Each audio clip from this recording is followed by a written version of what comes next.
Ebrana so say yene mo hia ewo Ghana enkoso dwumadie no so enenso awie ene dwada we ne dwada di kan ewo bosumi nsianom na Ghana enkoso yi hia ehwe bibia e fa manyosem mu sebe ya yeman no betin atumpon eno nkwa ne yendadwene na ne de yebehwe ne bi ene se Ghana cedi nyame adom na hoden no ekosoro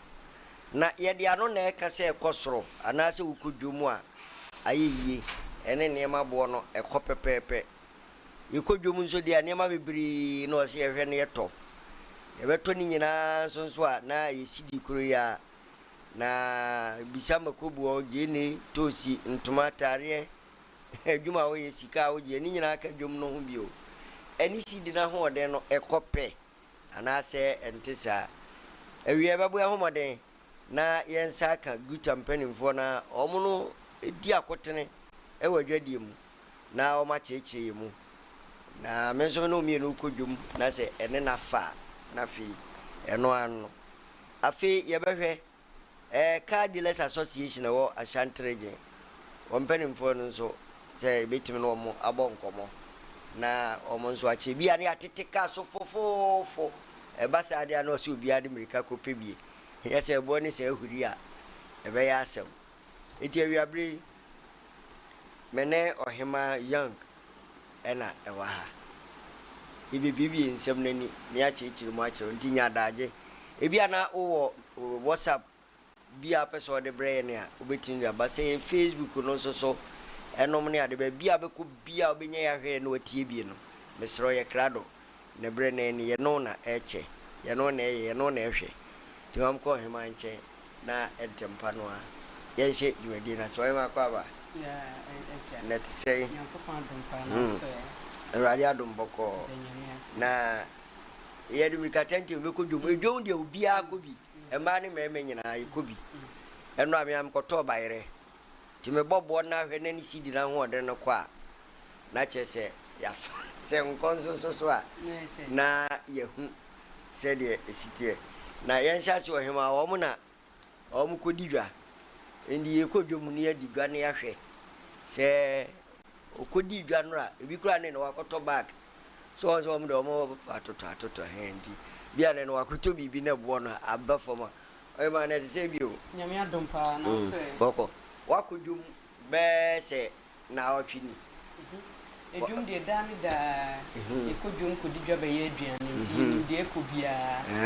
ekodwum kodi dwa be no aduane se de enema sifa eko edi ye okodwom no a sisi wa hwe sidi na hoodene ene edwom ne ma ne kosen ye kasidi na hoodene se kosoro de a na chese okura ketewa bi kura se to ne ma dodo sidi na hoodene na se ya na chese o kai mpempem kura ketewa bi na onya ba fie ansa no kura no mama me ka bibi wa ha ye be chia tetemo fra online tv ahwefo ne tiefo nyina se ye da mo ase se ye hya ase no maji ye fel so na muguso a mo hwe mo subscribe na ewo YouTube emaye tetemo fra online tv Facebook Instagram all social media platform ne there ba ko de na mo ya be friend X Elon Musk na etoye na ye Twitter ye friend Twitter na video friend X no ne ba boy ye friend X na odi ndo da kurandi na to so abrofon tore bia emum nti wetin nya social media platform ni nyina so obetimi no comment afa honom de amaye ye be kenkan de amawo kama enche bia no ye be WhatsApp call enche bia tetemo phone live tv ye de number ne to honom a live ye be frɛ wo ha na so wa share wa adwe no de afa so e de amaye abrochefo ya ba de amawo tetemo phone live tv Ghana ye se ye nyina ye dia oman ni mpuntuo e na ye de ehia ye nti dane da no behu ye se amanyosam no de ye ni gidigidi Ghana no ye se ye tu amika den ye mfa bibia ensie kra na studio line no wa ha ma me bo studio line ma wo betumi de WhatsApp line yes a WhatsApp no o mfemfa se wakase guso ana watwere guso ni nyina ye beba sa na ye na meka se o ahwefo nhwe ebe kaka ye bebie call no WhatsApp abochefo ye beti ye bebia ma mo so matimi obi pe kra no obam sisi akwa ye de betu nyehu ye no ma na edijuma no me bobo e de ama we 0257 0257 335097 ana say 0203 118711. Me say susu biom the amount 0257 335097 and I say 0203 118711. Ni mi enu nyina WhatsApp no beba. Ai beba. Ana ba ni nyina beba ho. Kan tu betimi a start na I say oh kan na woni manage sem bia wa ha. Titi mo fa online TV your political show ya sha ase no. Ye 1 month e da ye nimu nyina ye se wa obe comment na wa subscribe ya maye na wa like na wa share no bosome ne nkwa we ni ye behwe ni nyina ye be draft na ya to credit ache obi ya nti mun koso na mon like na mon comment na ye ntumi emu aga na magana mpuntu na ye pe no ye nyina ye nsa ntumi en no ahandi ye hwe edwom no wa ko bi na nse wo de niam say ye krom Ghana atari o bibia o ye hwe em say ye nim de sisi ya no ye pese ya manyofo no omudi ye nim no ye president ene won a omobo Ghana ho bra no ye nim de ye Ghana fo no ye hwehwe afi wo mu ye pese wo munye kamia kwa se abandada na otwam no ye bo de hey enye niema bo de niema ekoye niema ye sei ena Ghana fo ya ye de ye kopromote we akoto abayi abandada na fi ho de ye NDC amaneko ye papa John Dramani Mahama ababidi ye nim na Mahama ba ye no em se me metimi aka se ensachaye bebre aba. Oh yes. I can boldly say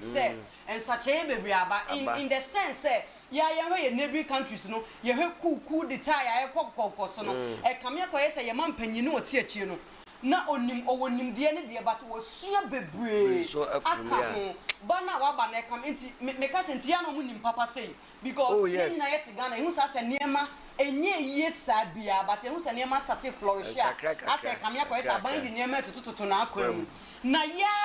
Ghana for na kasa ye di ye ho abro ye sori ni da kwhye ya mampanyifo no yes it's true omu di oman na bro but se me no mienu tenase na ye hye oman no na ye kasa ye pese oman no ye nyina ye bo oman na ma ye mpanyifo no e develop oman faster e be kwa amaye oh yes ya ye timodin sebi Ghana fo ni bi ye wicked to the sense Ghana fo timodin he glorify ye tete so yi obi a won glorify no ma te so o ansa nem so makoko meeting say na o baby a won o mo te unim say baby o ha o mo je 5 cedis yeah 15% no mo check here no o ma te so 30%. Ndi wa so na say o ye driver ni a say driving calculation because we calculate speed ene o tenants nyina wan calculate abenya accident edu ye driver ni a ka hu say o say o kura mathematical experience yeah sure exactly ena dia ye 5 cedis 6 cedis ya te so 15% ya na 30% in the free so abrone bone nensam funti yes we are all trying to develop a country and look at what some people are doing. It's very bad. Ghana for yentina na yen reason up. Na yen boa on mine baby a person on mine ko said be ya obana obewo no no. Onye mobo obaba no nye mobo enchima na omoba no omonye mobo na de bia meka won your friend say kwatani atachani what form o twini to asese ya onim se wo ye hwan onim se wa wo to na wo se onim se wa wo nchima no e na wo ha wo mu na eno answer na ye beba so na ye hwe eniema bo no okay ese wo kodwoma na nka me de niema ne bi ba nyame adom a kina me de full staffs ne bi beba ha sa se ye meko dollar chimeko ana okay ya ma me mobo ya ma mo de ya tobra no yes go autoba ba yire 50 cedis upe baye ni opona ye wo sewa ye wo dente ene pona no 50 cedis kiti e china I will come here and do the illustration pona kiti na ena me ko dwoma na da ho bi pona me se meko to meko 20 cedis a wontimi mfa nya adua enso wo ye obi odi meko se media ene wo wufa na yewe bibi omo onko fa ne ma de ba no ye nyankra ya te se habo ho no ye reduce car prices no bebre abafo say ye reduce car prices no ye be ma credit ye be credit be ma buy no because enya ye ka ye no ye wo we are not in any political party ye pagan ye be ya ye pese me ho to me be pese so ho to ye enti anye ye ma ye na ye ma ye na enti se ya ye be ya abro na de bia ye de so bo akobo politicians no omo ye wiki omo wieska omo ye sei na se aban ya okotena achie no waba no why na be se da bi kamia ko se Ghana fo e di arewo ye di ya brache nti nko mo bo ama ne ma kofo ma ya me no mi enu ne say da ye mpene ma ne ma ne nkofo ma ye na ye mpene da se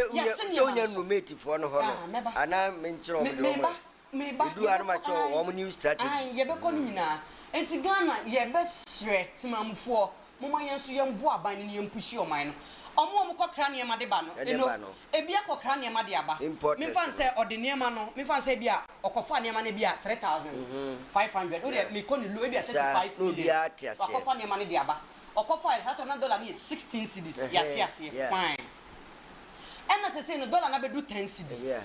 enti 10 cedis na dollar na ba be dru no a wakofa ne ma ne de aba no yenko ye be business wa say minim wa we cost accounting we business student a share yen kwesa asema me kan me boa if a business student please kindly pay attention to what I'm coming to say because in business ye wo subject bi wo business mu ye cost accounting ye wo cost accounting ye be FIFO LIFO method. FIFO no ye first in first out. LIFO last in last out. FIFO LIFO method. Ye calculation we are all trying to build the country. We are all trying send ye ma be ye dia ma o man no. Na ye hwa de sa FIFO LIFO method na me kire wo ha sei no. Wa ko fa ne ma no 3500 de aba. Ena yatse dollar no so ko fa ye fa say 16 cedis ene yatse ne ma no so de aba 10 cedis enti as a good citizen no business there whether you gain or you lose sana business tie unti bi business enye sika ne de bia enti yenka ye nchima no na yenwere ya boso mu denden say because of ye nchima nti no yen try say ebe ya ade a ebe adjust to system no so ko fa sana ma ne ba na wakofa ba na 3500 ena dollar no yati so ba yes na tie sa nyema na wakofa aba no ton no in dollar rate na aba no which is 10 cedis no we are all trying no ya amwa enyeye because we be kofa nyema no dia ba be go no say wakofa or the 10 cedis akofa was still that and onim se waboka anti that and inside enti se wo ton sa nyema na ton ni nyina na de benya osika pepepe ton ne benya osika na forget him for first time yes na de benya usika omboka FIFO no omboka o de ton wanya fa so enya hwe ye nyina ye boase ne ma be ye wanya hwe it is 10 cedis na dollar na bedu no fa sa 10 cedis ni sika no awunya ye no fa fa nioma no ne fa bra be ton no in that price no ubenya profits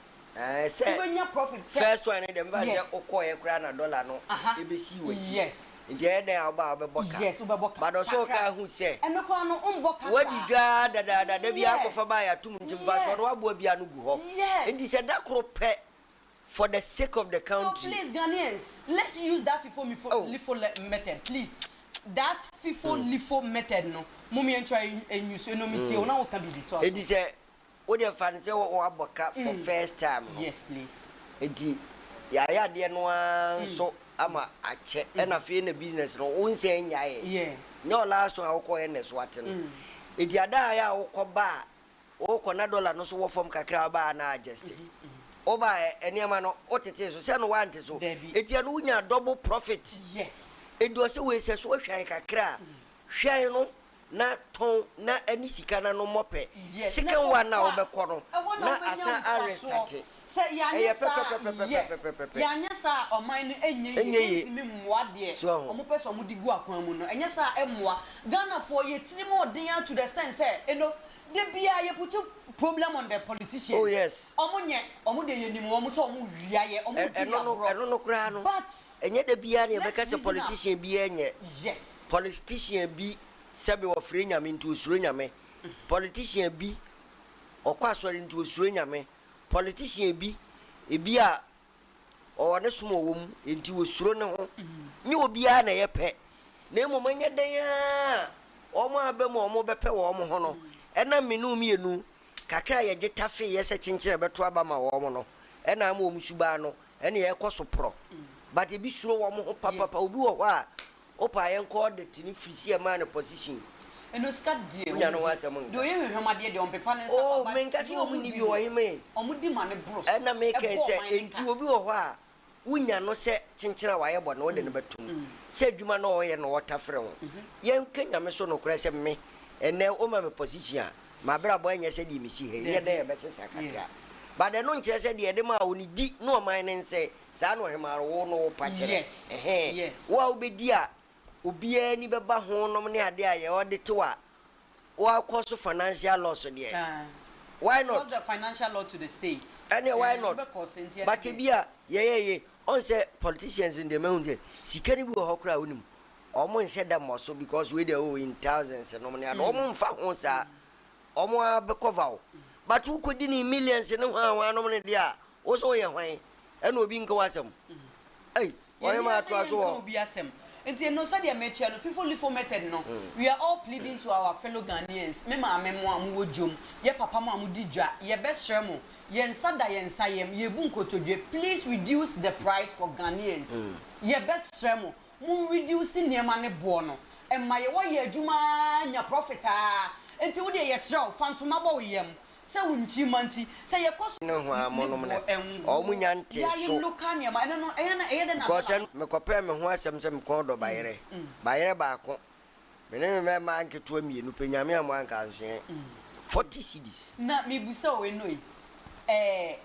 government no e de hyehyɛ na wo fro se nka onfa ngu akwam should we enforce the military on this because I say before no bibia ya putu force amaya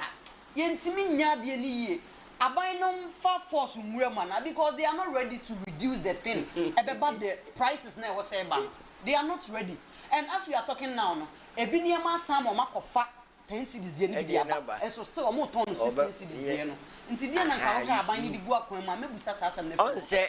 eno no gina aban no ne policy a o de buy ene ebosha o sheye on say nye political system no na akoye se ubia wo so a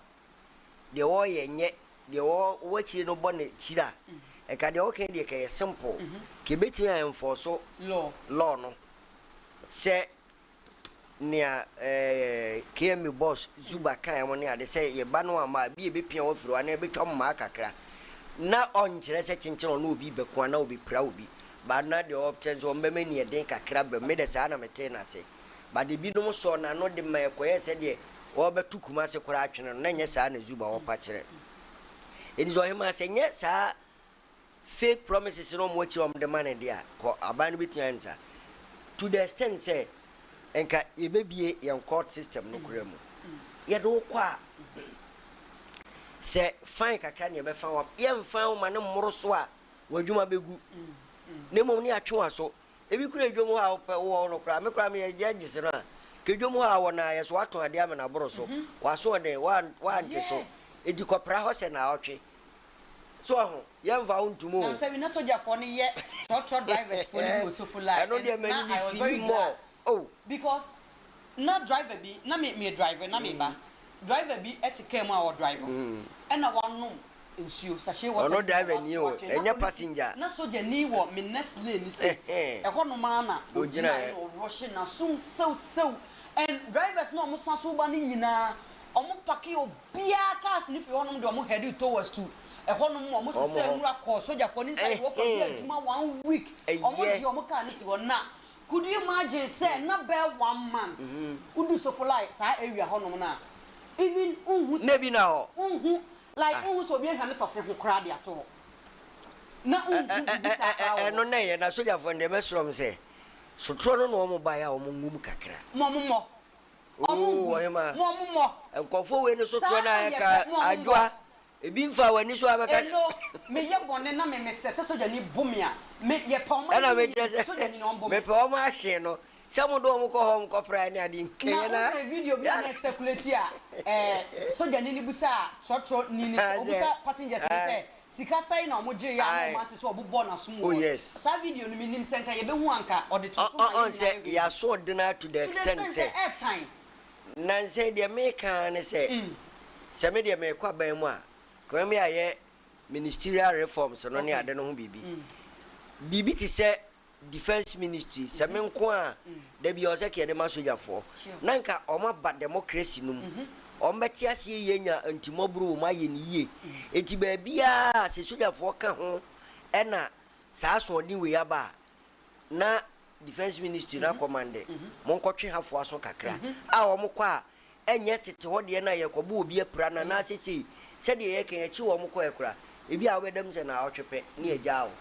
ase ye democracy na ye kan minim Ghana for we say ye break it down church democracy sano na mekra nanka ene democracy no o mo de no ni we no on say asotwe mwaye kwa bibiri so but to the extent see be ka se kura so de enye because sani wiase nyina ewura ye hunu se omo ye omo die yie no ema omo kwanimu ndi ye de ne ye ne yenye ne yie ene enso ne ye fortunate to because ye blende Britain ene America de it was a kitimi kura kwanimu eche wo mienu mu baako but here is a case we are still dwindling so I say emwaye no de emwaye no ye corruption ne wo ma ye mpanishe ene boapa ye boni ise ya ye mpanishe we ma ye ka otanye obi be ka se so to so mo soja fo nkoti mu o mo so moro obi enka so soja ni nkoti mu obi so moro enumi ntwa wa no wa Ghanaians say ye ka se democracy a oti ase say democracy ne ka boyo nenso se mo mpa ne say I can boldly say revolution is coming where said your mono African countries no mo ye ne no e wo mo say democracy yo where Ghana say democracy no mama yan go by it na ye answer ye mpanyimfo no na ye putu force on them ama mo anya ade o mo ye na ye kokromotu we no ye nyusi ni yie na say revolution take place Ghana wona wo ton sa wa de sa na wo ye sa no force e be ba so say cause democracy now if you don't understand the democracy when you say democracy is the system is the government in which the people select their own leaders. So if you don't want the democracy and you want autocratic governance, may very soon revolution is coming. It is a we Ghanaians and we are praying to halt it in the name of Jesus. Mother. Never. Never. You can't democracy. When you pass away, also you abuse na. You come here say democracy na ye time. It's not our time. I can boldly say it's our time. Perfectly our time. But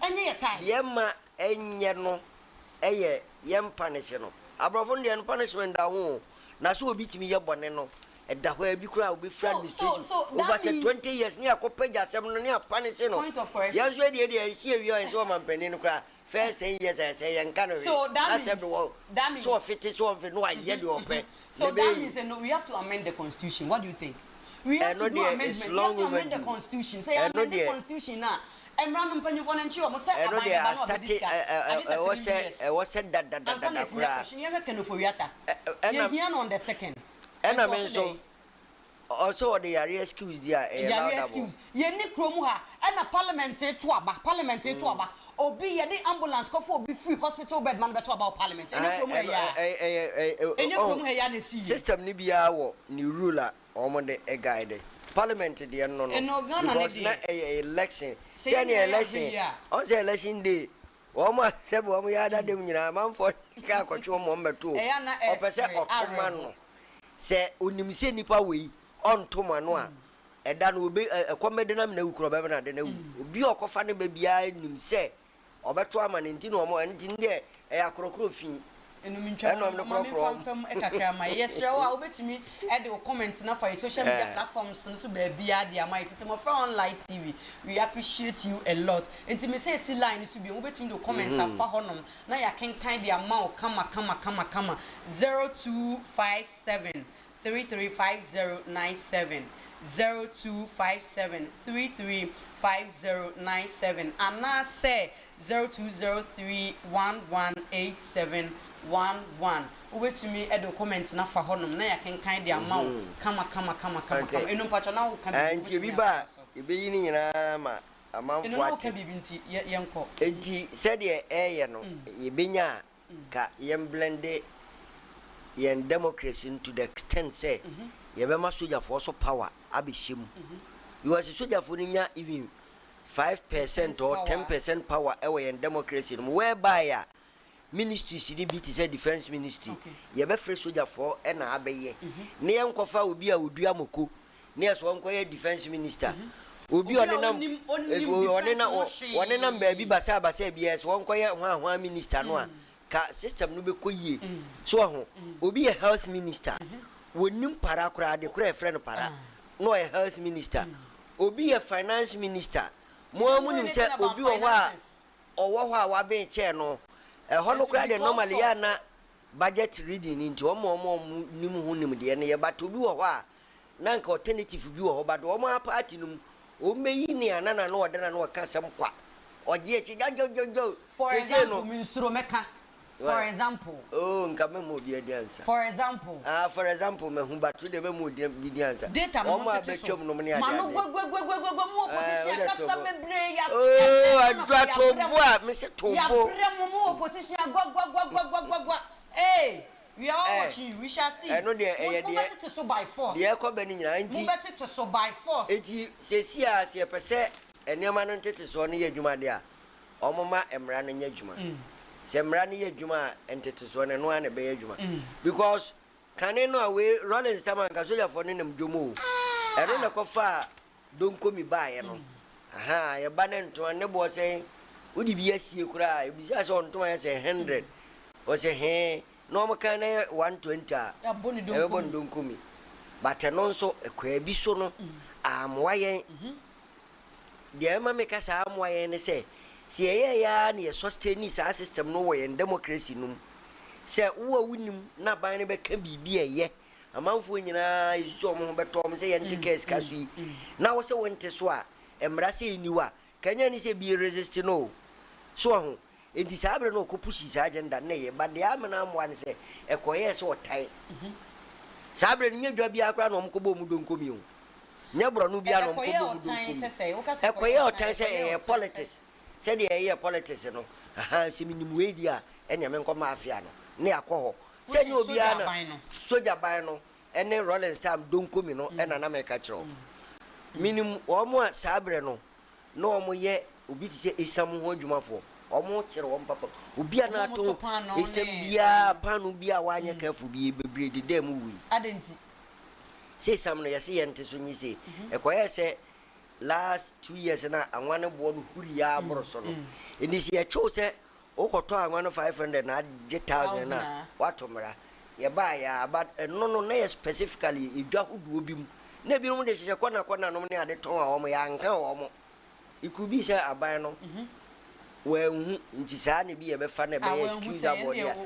say ne no na be ma bi ye be excusable there otherwise there ene nka ankoyie to the extent say na nya the whole Ghana ye hyemre na ye nhye ne se Ghana edi ade ba kwa mani je francophone countries no no say unim okọ Senegal ana okọ Abidjan Abidjan kuru no ye capital no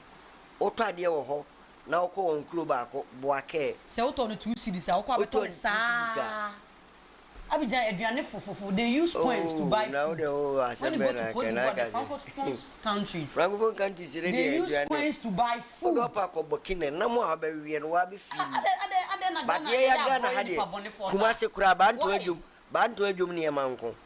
ena bantu akuru ni mfimfini eho soso ne manko we don't have abo ne manko ye ni fixed atonsu ne manko swame ne manko o ma be ne timo ye ho sa no first enko na de ko fa ne ma no wo me fan say wo kwada so ha wako race course akofa ne ma e de aba beton from kwada so to race course kilometers ne say e de lorry fair ne pay product why adena ya ye di ye ho Tanzanians ofa bayire mako 100 for ya ma me mo amoton ne ma wodom ebi mu adena mutimu e din sa mutimu din the okay on the president go for time bia ne aye ne partisan okay. Me party na abanti mateso me party ni wonti my yirimu no we don't build a nation like that okay yen change your mindset no enye it's very bad yo yenko ahomano so ne Ashanti regional chairman Guta run to ni upon cancer among komo mizo upon my high mizo upon my hello Mr. Upon what are my home what to say yo radiadum yanso bokopa minu we dey enya we titimo from online TV so yamon komo kakra mona mo ye Guta mpanimfo ye ka dwadie nyina associations ahodo ni nyina enso mu wo mu bi na ye bi se wie se sidi no ahode na ekosoro no ɛne edwom niema ni titru de ye to die de ye to hye no akɔpepepe sɛ de mu hu no ana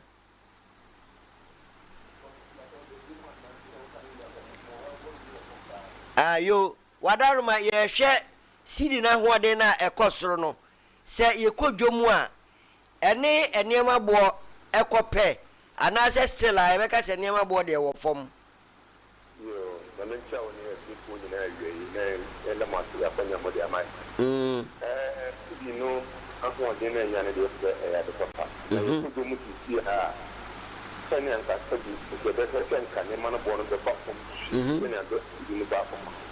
adola na hoɔden no ba fam no nya ma da na ne se ne ma no do na e wo je mu ti ya ne de wo warehouse ne de wo shop ti nyina no ye di gade 16 ni 17 na akoka da ne ma no ba e okay o ka so wo ti sushi abasa na na te ka na e ba ni se aban bo tia ni bank ti na ye die no ene de interest rate no and see e ma from the dia di na ni kina o ti na ma na ti no ki kania ka ti ya ko ko tum ko se de ne ma na ene o ma ko ka na ta o ka wo ti shi ti na dollar no e ba kina and the kind of ba ne mo mema o fu a dollar se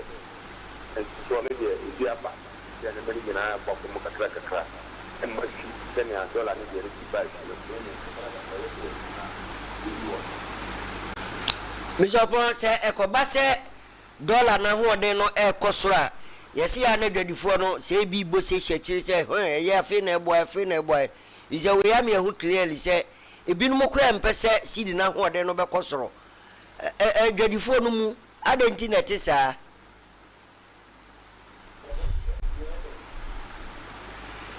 dwadifo no yesi bebre mpese dollar no kura ke bɛte so edi omo ekoba se ya na se efra nwinwi a omo mpese o mbete niema so wadawo ma mo na mo na omo te enokra be ne wom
yo bisopo minim se mu wotumi ya tibi pemre bi wo wa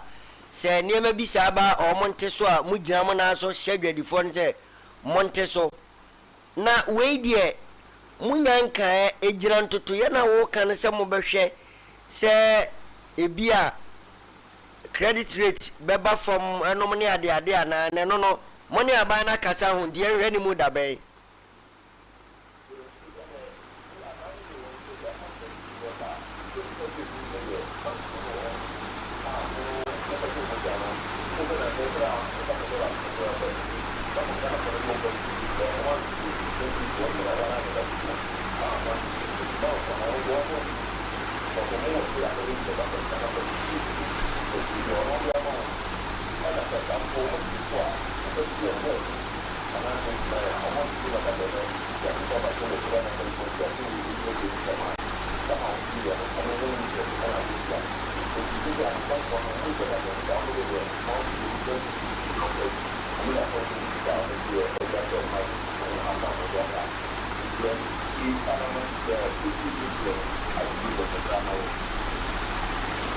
Bishop, more than that, so say dollar any CDA who they said or no frocosry. Obet me shine dollar no ama dollar no be forma. Sidna who they no etimia kwanimu animu ya na we asa grobi ni de anya kakra kra be saje ensem.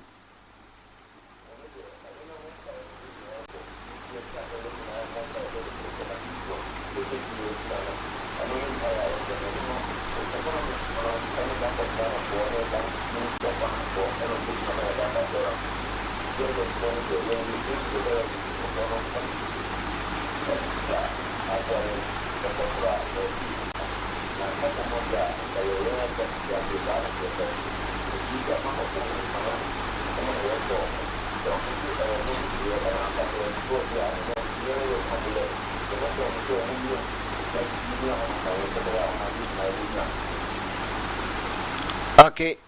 any young found Siana Yana was say you are receiving say Brown, your Becca Sunny who said the corner them by what actually. Yo,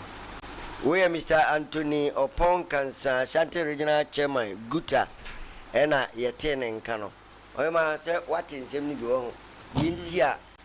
A good phone person, what 2 minutes or so, quite bank luna, and 1 year and if you. In this Sidi na ho de na kosurumpo na wakoje na yente entumu no so a say adwuma na wo so ensi ho no aha eti na se no e wo sa ban ne banks no etena se se sa dem sha de ne tie eno na wo ka law enforcement go say aban na ntimi anhyemra nto banks nso no jom say mu huri nkode a ene sidi na ho de na aban no ye ho sa abiri na nche Enfaso bi no ebe baso. Yes. Ntiane ye besre ye president John Dramani Mahama o mampanyi ye besre o say ne ene banks no entenas munye negotiation oni o monkasa na eno entomasum yie sa. O se to asum me de Matias ye. Enya laudable mami sa. Matias ye se obi o hono ma enya loan bia no de adwuma. Bebre na enya loan papa bia no de adwuma. Oh Ghana ni kese adie bia ba ye be fa we se means bia so se ye be ma adie no aye do mo se oye dwadi ni no na dwene ne mfaso ndi obepe kwan ye be boa na me mfaso na gina edidi a waka de ka me to ase na so mfaso sana aye trotro for ne ade no on se ne kwan se ye de subo bia ba aban bia sa aban tete ene na ban ne de aban ne wan aban ne me no ene wo mu nyina entie nyina aha enu ti na ema ni nye yiye no eye nipa bone de oka no mate yo ye be fa ye wo de ye be fa 30% ye be fa 30% na 70% bebre na de omo asika na ye adwuma aba eno nipa bone Ghana ni obe fa we se mission yes no ema na problem edu nyini so om gigi lo ebije yes omuji edu odu ani ma lo si mo ne say ebije de mo odro Madon, the only say, Oje Kitua be crying interest rate in a Sonia account. Account because a homo cofa near mano. Say, O court need be our check a cra. And also it made the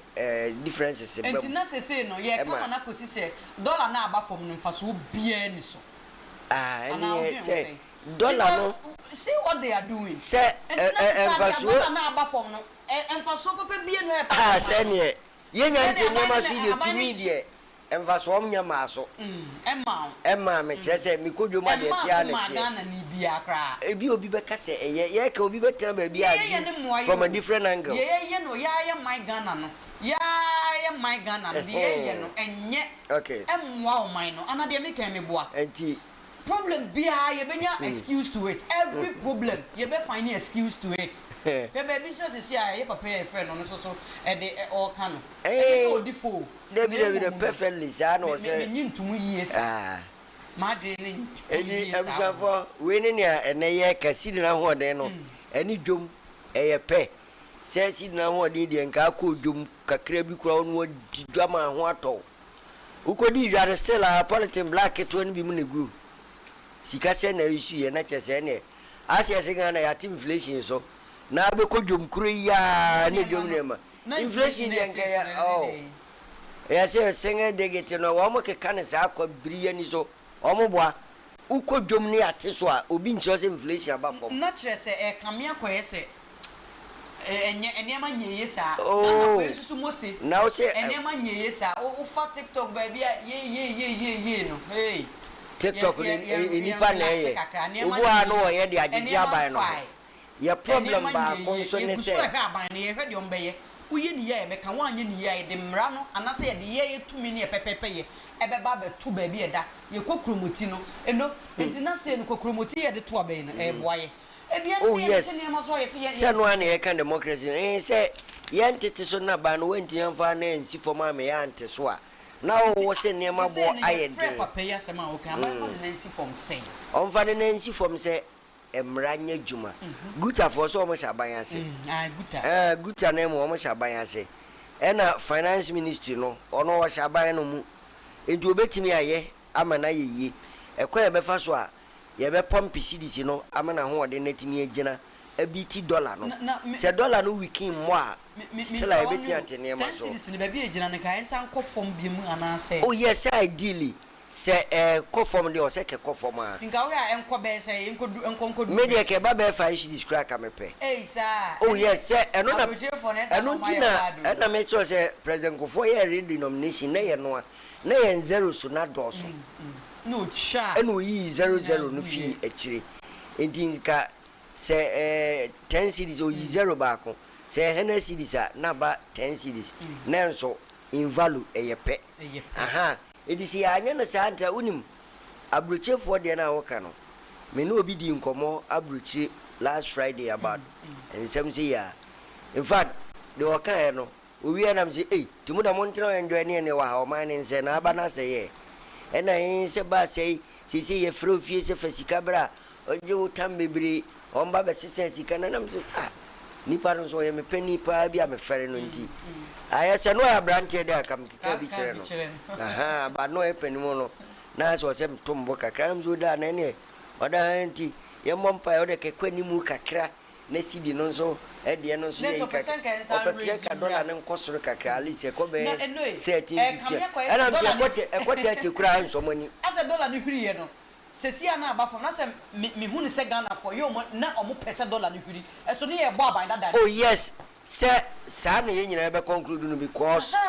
me mate so mo ye business e wo internet ni nyina ye su sa ban na oba na se ye oh sa ban kuro dada ne wo ho no mose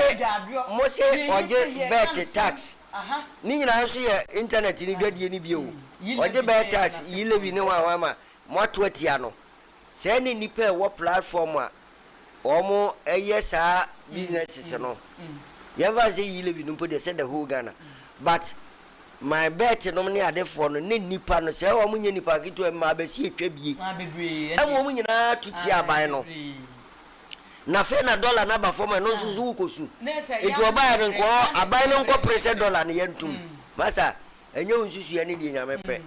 ye mpa ni se betimi engina se na dollar ne 16 cedis na ye bo aban dada ne china Ghana for de oh ene se sa so dia ne ya bo subu hunu so enna me ka me bekan ne se ya bo no subu hunu kwa emfa so ye blame no ne ni egina so dollar be do 10 cedis tete ne ma so use 54 method na nya ejuma na mo ye nyina na se si ya ye fe ye papa ya sama no so ka no so kra sa ye a whole issue all together and so a whole package of discussion together se si ya no so say loan omko jinsi loan hey said that oh my Ghana that for the petrol ba from no da kwese engine no da kwese no da kwese tire spare parts ai no me ade no ha bo ho no you say ya tene ma no so am say nyame ya dum June kra no I've learned say allege say on be sa ati June okay on be sa ati biem asa so and na say on sa ati spare parts no so a nti say de na Ghana for beka drivers no beka say de ene wo de obeja adwuma no nyae de obeja adwuma say ya tene ma so nti o man no hompere no adwuma wo ye no nyae because dollar ne koso na Ghana adwuma fo so ho na e kire ye mo boso so na kakra obeje no ase Oh yeah. Asem frama. Na found sa. Utanye kura tori bia wa we kase anam yekohwini ana. Unim bibi. Na nsa bi na mete honom sa na medwendwen anam se omo ye aban adwuma no omo ye magicians so I can boldly say they are magicians. Magical powers ni na kura tori bia emfa. Omo ye business kakra so business ne say okọ adwuma so ni wo aban de no sa. Ono no business and so I say necessary no they do omo ye any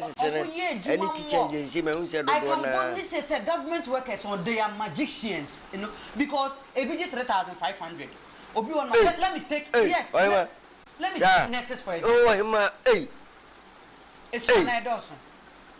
ebiji 4,000 ebiji 3,500 ebi kwaji below that now imagine we kasi bi kura ji below that na so won se dem se bi se nyu kasi bebre ji below that oh si suma me sa na Ghana ni pa je 3,000 you say akola wie nursing let me take this we wie nursing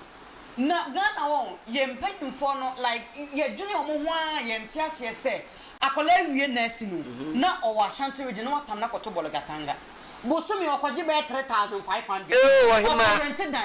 they lorry fair crowd dey be full. Oh ma ye dia kwa adwuma. Oh ma go 3,500 should be o me so meja.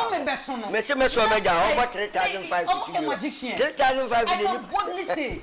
they are magicians. Government workers no 90% of them are magicians. Ade na akola wie school a ne ma me ho beto no no. No ma me se ko bobo sia akwa han edan e dia ma akola no abraba akofo timi tam sika twetwe die no adi wafa akunta papa bia mama no abranka hona ya posti akola na kono ye betimi de si bungalows e wo the nearest hospital na akola no anase lady no oba no be ma no ebe ye walking distance no ke eno mama kan se sa akola we kura do ya kura mama fu ye emu yo Ghana for bro wo se wo mo enye kese na je say na me kan say 3,500 se obi a wo ne ba na wotete ne mo wiemu a ene protocol be bia dream koso wo ho na wo hwa 3 years musika na aban na posti akola na koto ba bi chichafo nursefo omo ye eno na woni mare hosem omo ye ye fa internships ne ne ade na national service no would you imagine say MSS can 800 cedis square ndu de na me ne madam for bika na 740 so bia na imagine say akola na teacher ni ye de ne kokoye na yi wo ho okoye na yi wo bi okoye na yi wo gosu mem okoye no wa ofri Ashanti region ofri Greater Accra ene ho ne ye de na to akoye sa de ne ye den e wo ho no ama ne boso okorent dan obedidi odeka le be ko school obeba obetua water bill light bill rent fee aba eno kra ko e bi kra first 3 months I salute you because first 3 months na scan my I can boldly say you people are magicians because no yeah ebi ana first 3 months kra na my to 6 months na say mama me na sai send o musika asa wan send no bu ya hyew na ba akofo one person what tam sika pa ebi an se ken oferata ye pena ye nyani o yare but yetimi di obi e free hospital de ni to ambulance mu ba me say aban ni nyu ntapo ye fa kofa ne mra akonta bi omumbu omo de na ye mra kwan so enu nti na ma wuntimi so that is why I'm saying so we have to still amra was so ba mra na de no beba yeah me the constitution you can never avoid the law 1992 constitution no wa ahoy mo tro constitution no me de bia me kasa me ne omo beef ye ne omo won toka eno your president terms of an amendment of constitution and so what committee president that committee and 10 to amend the constitution because say the politicians no fa e kwan so wie sikadi omo wia so a enye onu nko omo wia omo ye gang nti wa na wo koche oh say wa anya ni nche ya enyi onko afa de ayo cho ntem oyo misika no wasema kosi say o say e kokoto na say wadi bem dia ene obi endime nkasa wafa se ye be kasa ye nuanom fellow journalist ye kasa ne ade a ye ka de ye se o man ne ye nyina to me ne de ye one solution let's amend the 1992 constitution and amendment is not the only solution. No, a bit solution be to say implementation of the laws because implementation of the laws say o amend say yes say obi first ka ye nche no ampa ya amend ye adwuma ne ye fa ne ye chi ni wie na punishment dance so what's the reason to amend that so institutions bia na ya na auditors en what the tell man omo no munya na cheska ni di oyema unim se saade ninti committee se wo parliament nyina de ka me nkwank yimu no public accounts committee say no so no yeti ya ja da bia me ka and if they are hearing me they should hear me right. Okay. What my reason senti am see yimu no nya se meta Ghana constitution aname wo power sese ho no se ye change na nka mepe wonim se enka omo adwuma no e de nkeye because omo ma fair hearing se abo obi charger or what is assembly anaso wo institution bi mu ne se aban sika fa wo so a nemom de ma enya ntime ka se kiyengu no ne se committee no omo ti a sesi a yatie current chairman no obey MPP ni on MPP wachiri the current chairman no e was so free MPP public accounts committee or momra no na more members sesi ya we mu akosoti moyi ena minimum enka members ne ya na omo chene pe but sesi no MPP fo ni so to the extent enyi ne de ene ebeba so omo yesi bi atena emu be for be MPP for na automatically 6 or 7 and so why NDC for so ho enti yen hwafi ensem on be kan se ebi on betimi atene amena yedi anye sa da bia se minority for na omo wachire no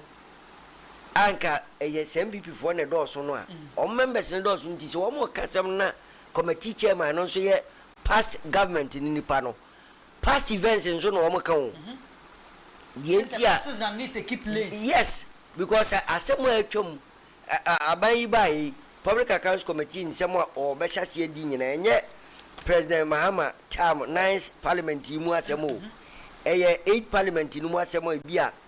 bi kura na koye 7th no de na ye Akufo-Addo first term to the second term 8 years ni nyina mu asem na omo beka ensemo atwom enti wo man sa so kwa so ka papa committee chairman no we aban na twa mu nipa otimi tia ma atena se wow obeti awuruli asem no so off so enti ema committee no to me na hoden no enkosoro se de oseka mimi hu no okay enti be den na public accounts committee no enfaso abaso amoman no ya tene saa ne aso faso to me there public accounts committee mo hwe na mo nchenji ma men ka bibi wa Ghana amanyofo ya manyofo yempanyimfo a yeyimu minister MP MCs DCs board for MMCs KMA boss AMA boss wewe boss ni ade a yeyimu nyina no adwuma na moye no nyame adwuma nyame adwuma na moye enti sede ye sori a yetimi de sobo bi boy asofo mo se sofo akwaji obi sika sei sofo ye se we nya papa we ya azan we se na nyina ekọ atemu odwa nanimu no saa na musomo dwuma na moye no ye nyame adwuma na moye enti wo ye ni yi a obekwa kobu ho akonta wo anye ni yi a obekwa kobu ho akonta na meme ka kire mo se de musife ye yamanyosem democracy na ye na mo pekwan bi so amafa so amode ye boa mo ho mo ne mo ma ne mabusu am nko am enjoy no ebeye kakra be very soon ebre na etia enche bia Ghana fo nyina ye bebotwi ewo parliament wo ye ne mo betena ho anopa wi anwumre ye mu bedi ye ne mu na ebedi bi because of one afre no beko ye beko enche na make am we say ya dwi mu bio one ofra we na so beko Ghana fo hu aba to aba we say ya to Ghana fo hu aba to say de hu aba to MP fo sema humoto sasa abane ye huto se say ye hu abato but e kam ye ko ye say ye to aba ne ba na ye you say wo no bra na so be repeating the same mistake na ba ko ne be ye say ne be kakra no Barrett boss ni si honom obi ankoto aba no ye nyina ne mo be parliament we be ye dwe resolution is coming please mo set it up na obia aswafo obia nye na dwuma yie accordingly monye madwuma pepepepe na monfo odo sumpa ensum Ghana man wa ye be you say wo no ye de what board we ye de wakwa ha hwe ha say finances ye bibia ye de ye nsada ye nsayem ye besre mo say monsum yie because enyame adwuma ni bi na moye no nyame adwuma e na monsum moye no ebi ye asofo ebi ye sampakafo ebi ye ministers munya nyame adwuma na moye no na se moye na moye ne ye damonim se moye na mo anye ne yesu edamu nyina manim ene sikadie eno sikadie ne dosu sikadie no na make choose perception no too much munyo so sikane bi nya adwuma munye adwuma no mfama Ghana fo eno mame musa wasem bi wa ha sector bia enya budget ma sector bia ministry bia enya no budget flooding ni ade asese no na abai se nsuo na fepa na nsuo na ebetopa ino afa na nsuo no eba betopa flooding ni ade nti your friend say budget ayeye no eya na budget nsika no anyanyam bia ade no mode ye de bo man se ministry na ya location eno sika no bebre inform nsa se omuni menya sure se no ntina onye sure se omuni enu ntina bibi ti se public accounts committee no ho ne o mu dwumadie ne se de come fa so ye no because se omo eye ne se ye be audit nipa no years after okode a obu okura se ye be frɛ kura no owu me ka hye mre bi parliament na omo ka se mi na reference omo ye no nyame mfa ne kransie eye papa ya na ofi akokari papa de PV oben na ye ne time sika bia sabro mo boso no kra na PV oben afrim seize parliament no mo some mo ka PV oben din be mo nam se hwe PV oben wodi sebe wo frim ko enti se no wa yemfom so mpo a wodi ne dina bam sisia no emfa so be na wo so bia ni so ho enti ne mani bi wo ho a Ghana no de ye mistake be brain enti se be change constitution no de a ye change no ne ye nyemra no se yenya ye hwia wa achew na chew on se ma sisi mere bia ba mo se ye mo de ye mo da me makwasi makame bi ebi nchime ntime ha me enya dwuma samu so obi twa mbra 6 months kra na ne peso o peso no nya japade amoka ho fine o mo mbe po mo asem betwe 6 months no ejapade no mo no mbecha eye basi ye ne sa so dia ke en cheke ma susu ba o de ba ware ase edi so ba no o ba ware na se no a o de adwempa na eba ana obetwim bentu abi na afra wadi ane ya samu zo edi me was strategy me issue me no ntwi 6 months no na sema ba 3 months ma he da ye mo bata na ejaya o yes aso dia se ejaya na fi ediba bia na cheopa bia okura timi de ba mi nso no ma heda o mejechi ne asase foforo edi asase foforo no 6 months na se agu samo pesa attack diabolic tactics ni bia ya ba kire me ma ne de ayedwuma but e ba sa ni nyina enye o he man de na mwale ye no na mi nwale na mi su sa strategy bo no mo ye de nyamia eya samo eno o di yanse sa ye suban ya dwene ye ne ye even ye ni nuanom ntem kura no ni nyina nso hyase efirifio efie bi wo ho anokore ni nyame anu ni se mu nipa bi nya aban mu position a enya dia se nipa no be wi aban sika because wo fa kura efie kura mbe ka se ei okoka be kan efie bi wo nso abenya efie bi emu nipa wa ban mu ni ye no yodum no wa mfa ma wawu hwe wakoi ye last ya no ye nya bio ye ro ho mo ani na ho o mo ka se nyina ne de bone na eshi nipa ndi the least opportunity obefa sika no wow enti ehase fie mu fie bi wo ho a kuro bi wo ho kura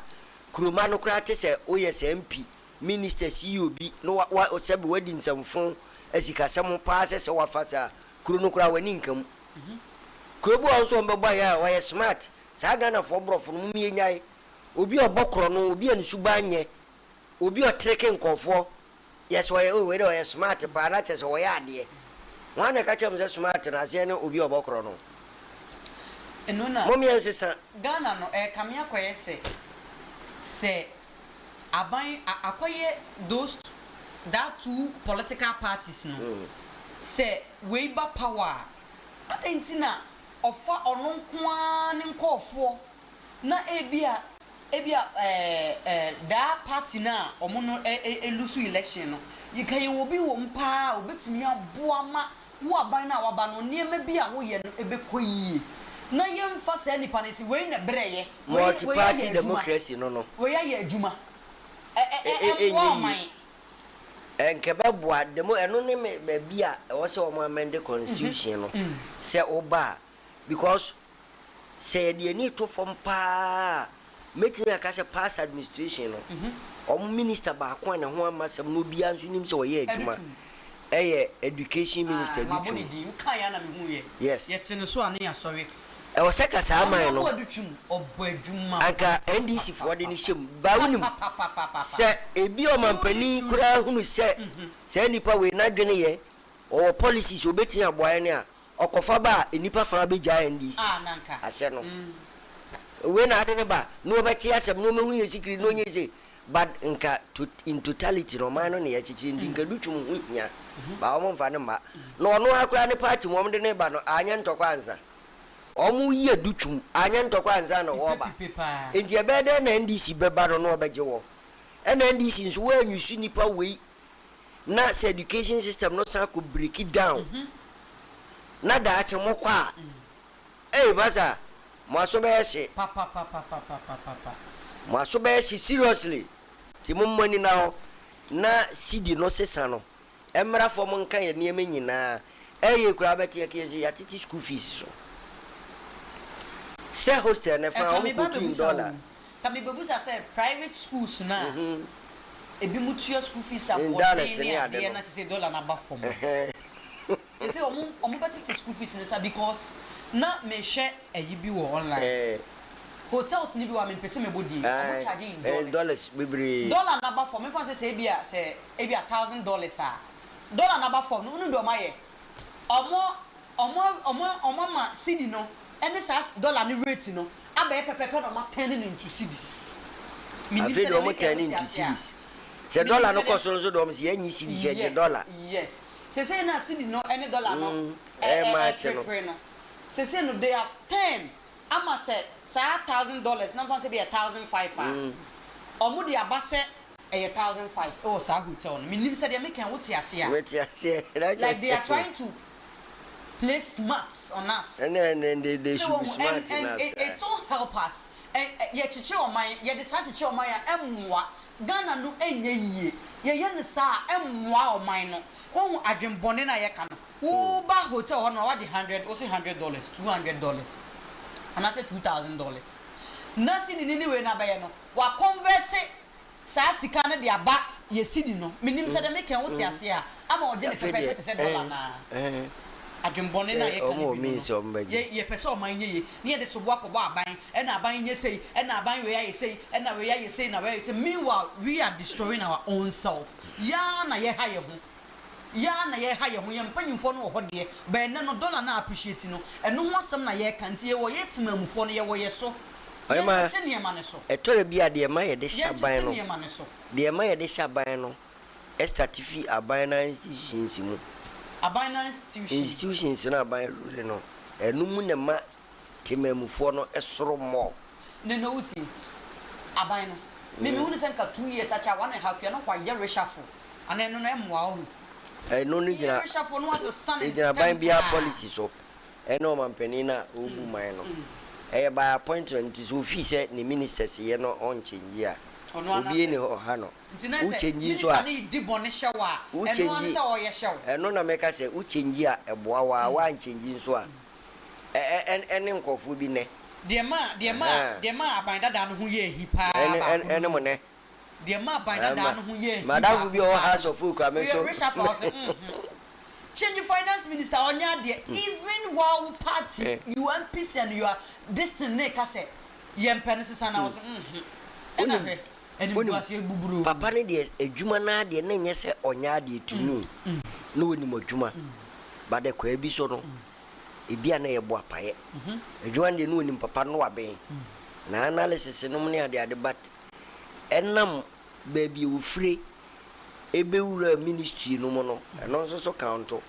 me hu se papa no na onse da nye politician or businessman na waben no omde ni bewura mu because the oil politician no say political party no nkofo kasa wo fom a utie adjustment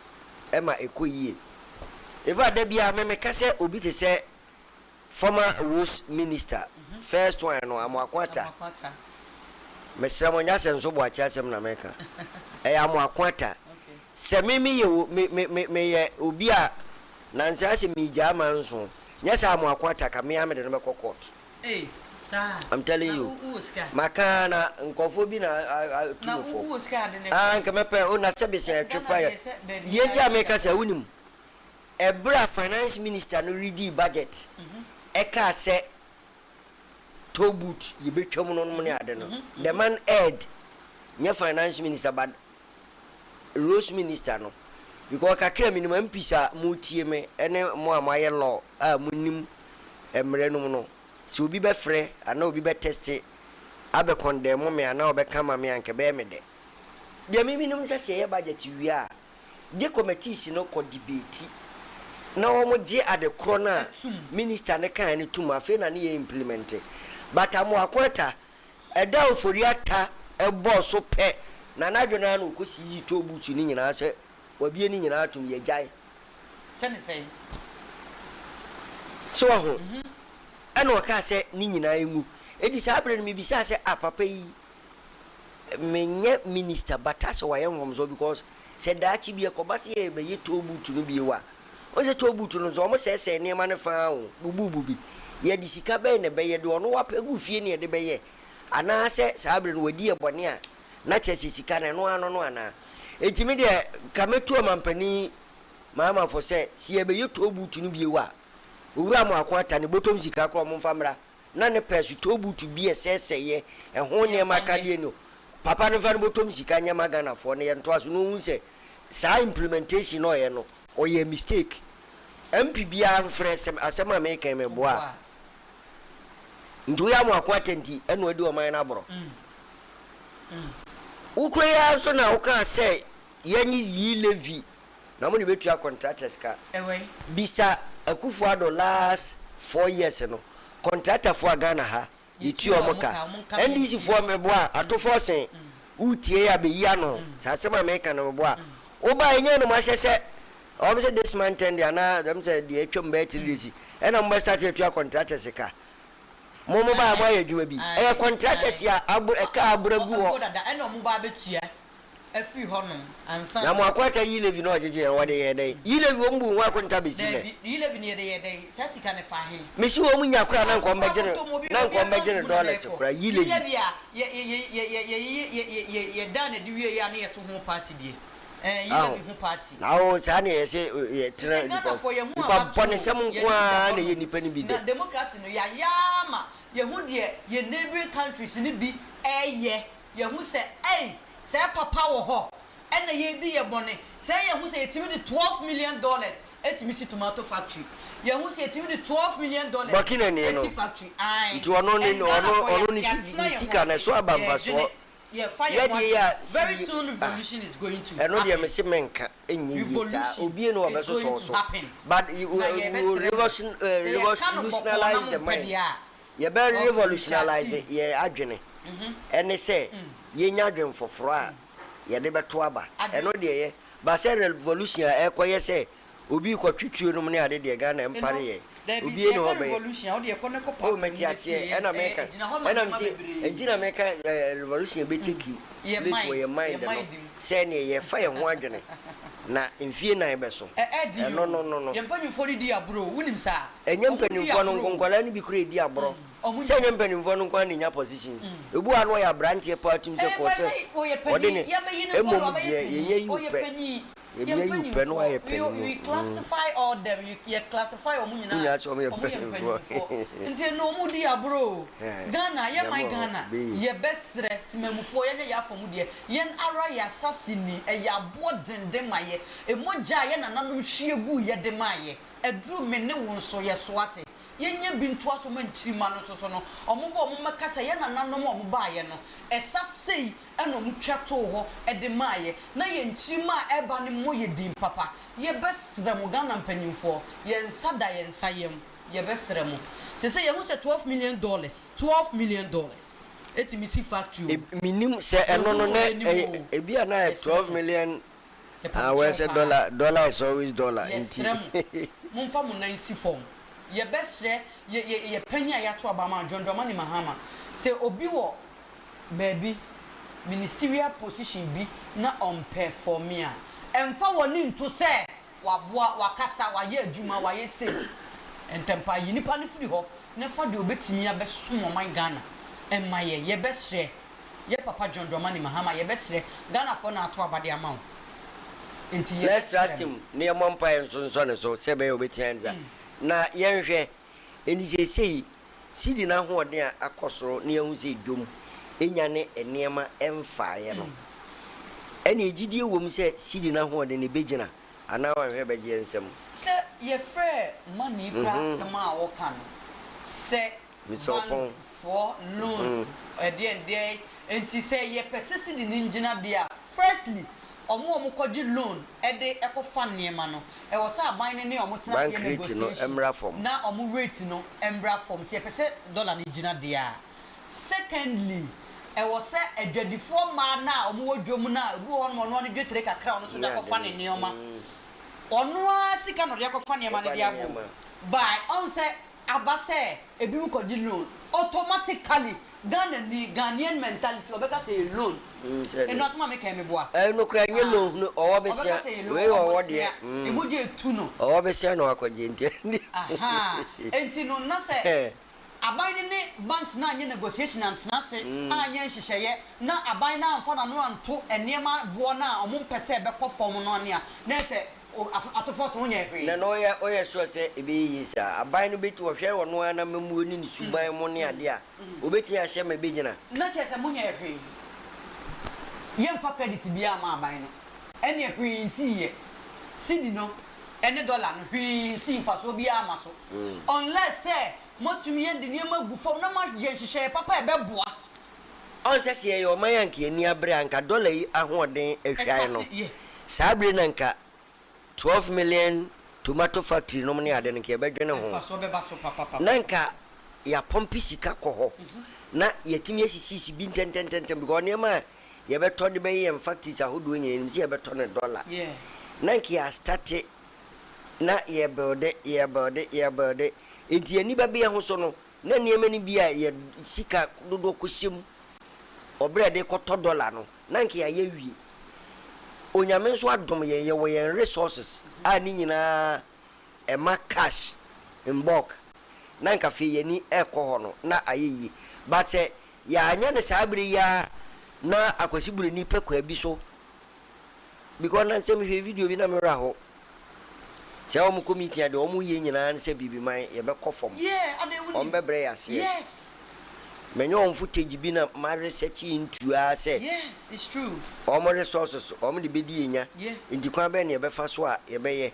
omo nyansa odwene ho a onti ase kwa be na ye be fa so a ye be keka omo tirabo mu ebi no mokura to the extent say nanka covid dey o nyame kon ye e na say bi before say ye moja na odene me say e ba ye wo de yi akaka dokura fa hwena no say na age kin obenza boa no yi afiri na mo de ya na enyi wo de we ya be mama fa me bom African leaders no kamia ko yese omu ho abrofo na because of sika na omu de ma wo mu na o makomo no to no ma chedi no omu ho abrofo na de abrofo no ebe pesa omu nya no mu de akire yo ase ya ma ye hu low level ye mpanyimfo de omu ho ba low level because of omafu sika di enti no say wa wo de ho de resource look at what Ibrahim Traore is doing wa ya de your resources we Ghana ohu ye ton gold yetimi ema yes one bibi tons of gold which is Africa is saying leading gold na South Africa Ghana is saying leading gold ye ton na ye no cry subenti the coho sa because ya yinkura ni yinkura kesim nyina bi wa ha wo resources no fine una ye wo dia na ye wo dia yes and no de machine ye de abaye enti omo de omo machines abetu their minerals na enti schools are ye ko universities are energy omo ye friend say sanioma no omo energy we ni sanioma ni nyina no what is the use of them edie no mo ye enti yetini invest wo omo nko se country as America omo nko suade nko panimde ne ma na yemfa contract ne ma ya yenko la no Ghana ha sei omo ntimi to gold enti Ghana ye kase ya to gold anti ntimi to ana enye matter of that is of what secret that is to gold of what etwam 100 years enye matter of knowledge ya ni wom but ya bro enna me kan wasamo how Ghana me wo details e kire se baby any bauxite ana on say omate GIADEC Ghana Integrated Aluminium Development ni omo die nyina ne se omo beye ama sisi Ghanaians na benefit ewo mu a enye se omo ton oboase gold mines na edema one company pe no nti omo first contract no anu bi no omo de koye tamale interchange no nko de bema different companies with the time na de omo aye ne se kru bia omo emine ewo ho no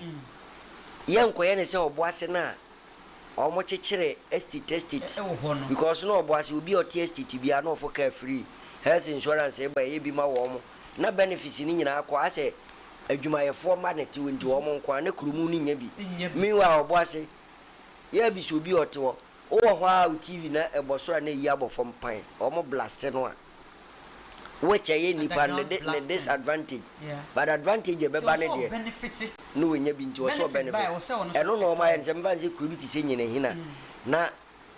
adwuma na eba na ye di krumu na ma contract se wo awu fie ebi ye dada bia no aban ni bebu achi se 4 bedrooms a ye be 4 bedrooms times 4 abrosan nti abusuan mu benya de mo wodada mu benya bi nso de ama han no nye mo na mo de be ma bada ban de be ma wekesia digital time no be so na cover na abeye kuro no ana abusuan na japade saa ne ma we num nyina na mo de gu kwa mu previous administration no ne tiw good ayetua wo Ghana ya yintimi ntete ya ye mano emo munko suomu ade nya sa nim de na abrofo no sisi ye ne etima ma 10% 5% eno na me cho say ye ade ntene ne sa de a percentage na mo de ma ye mpe ye ne ye de a ye mani wo eno na me cho say na ye ntwani ya ye mako sisi ya ye tuma mfo betimi nya ide ne de abetu e wo hono ma ya ye japade ye de a eno na me cho say tra training no ho asem de me na ho nka na omo ma ye oil and gas krum ha kuta ho professor degree ni ade doso ye was knowledge in dada but ye mfidie no a ye ntimi mfama no nti de o se ke ye ne se enonom na Ghana constitution ni nyina o se bam se se ne abrofo ne trase aton ye resources a me enton ne completely ana se omo percentage no me ye kese nche ye ye mfa ne se bauxite asema make ni ye ton am se 100 years omo de 20 80% ye de 20 ada ne enko no se 40 60 na ye ma years ni mu ntwe ni enso ye nyamfa so ni bimpo but enam minister se da no ne ade a all sign no no wenye bi agu ni bottom forever nti nanka enkofo bi sisie lithium ayekodo enkofo bi ko mu sisie lithium da na enya se 50 auto credit ya make mu ambenu me de me momu dinu enkofo bi sisie hwabaye ba kro lithium omu de ye tuo ne ho niema omu bombs ne ade nya lithium ne ade ne etimia discover lithium o central region na Ghana say 11% na ye nya percent ho say ya ade ye mo na so oh ntia no mu nyina emwa ye we are wake up mo sit down ade na mama ase omuma abrofo no okay me mfa ne say ye omu because say ye sign bibi ye dey e de ma wo mu no ma gine kudi abrofo no huhu because ade ba ko bi metaka say come as African leader bi obebe bi ado bi sia britri first ne question is say obema nkofo edi mutunum ana so omdo omnsa wo mo ho na obibini president ya to abaman mu ano usiwa no aka ne nse gurumo me se me aka meji ya brofo no se be nkwase nyina afra se mamfa mu kwase asem bi afa man South Africa for President Ramaphosa oye bi Trump friend wo White House or ye Julius Malema who complain e de ama no oti hodi wantimi ankasa so ofo are oba ni krom no na obe kasa fe na obe chiechiri usi ho no usi hodi wankasa said de Malema yen obedi ni kro de ne ho efon ho bay asase na white fo ne dia na ye te Ghana ha no ana Ghana fo mo America no omo betimi akasa America asase ne omo dia obede no wakasa de no untimi nko kasa so edisi asiti na kan chero no Donald Trump di na ya set a whole South Africa president na ya set camera sini so na wote ho no na Trump busan e kan se no so no ye di wotimi aka is ko si se oba South African ndika obeka na mfaso obe na wasugo eno na mecho mfaso ani sikani bra mfaso o mo penti because ni misa yes America for the man beto so aka say ye man for ayi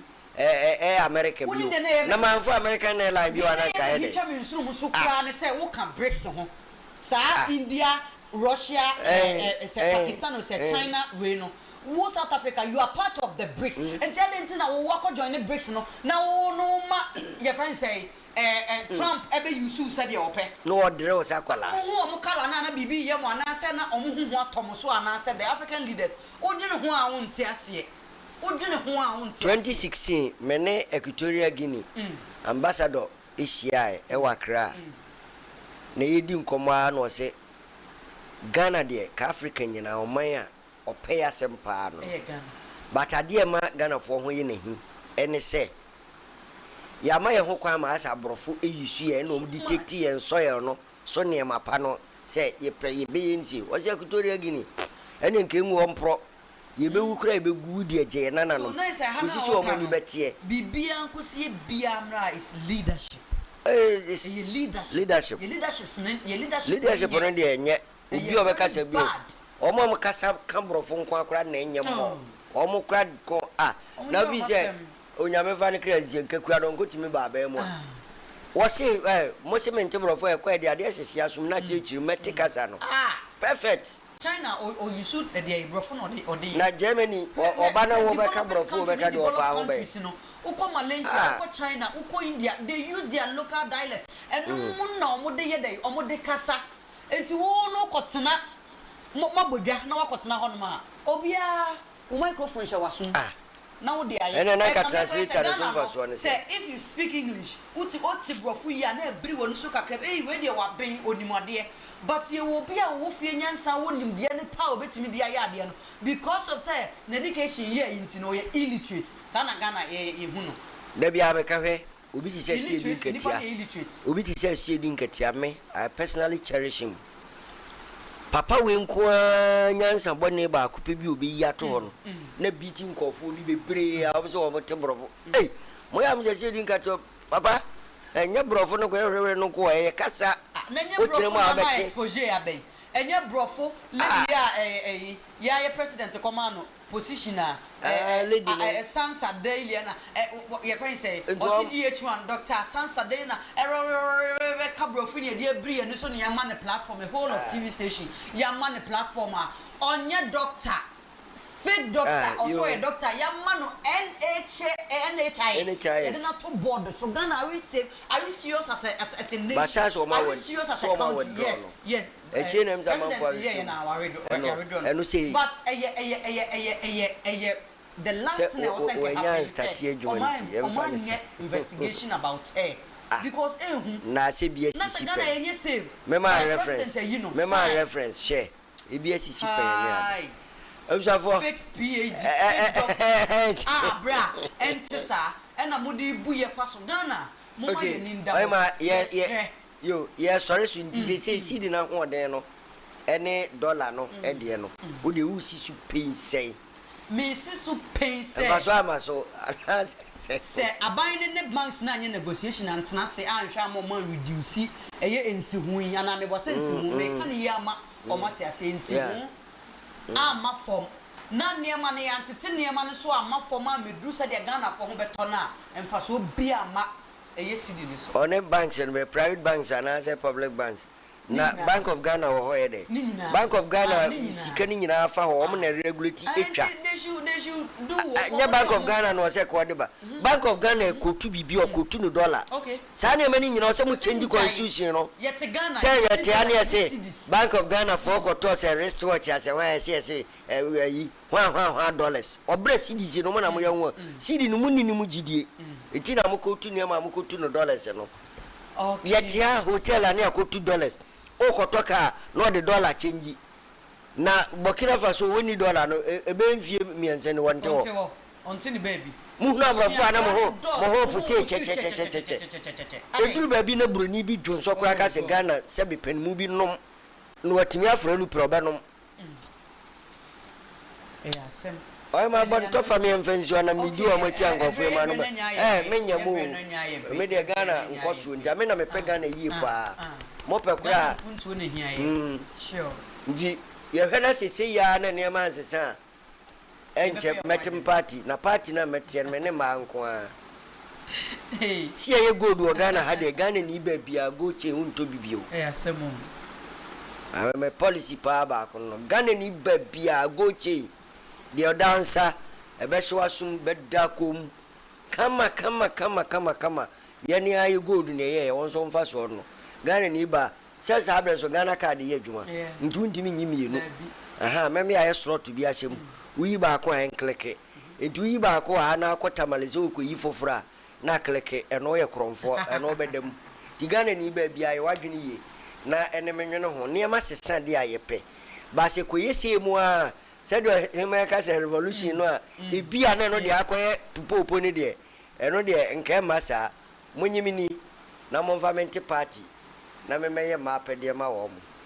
mema no okay no mama fa mema ni bia ka shoe e bia ka shoe no mema pe shoe papa me na mfufo kaka okay me fa konwa we so achia honorable Sadat Ofoyikrom MC ya ye be stress Ghana puntu ne hia ye honorable obebo adwuma Ofoyikrom municipal ho kama Ghana fo okay me chia honorable Jerry James Suka Jerry me chia ene papa ohima me se me chia me sa chia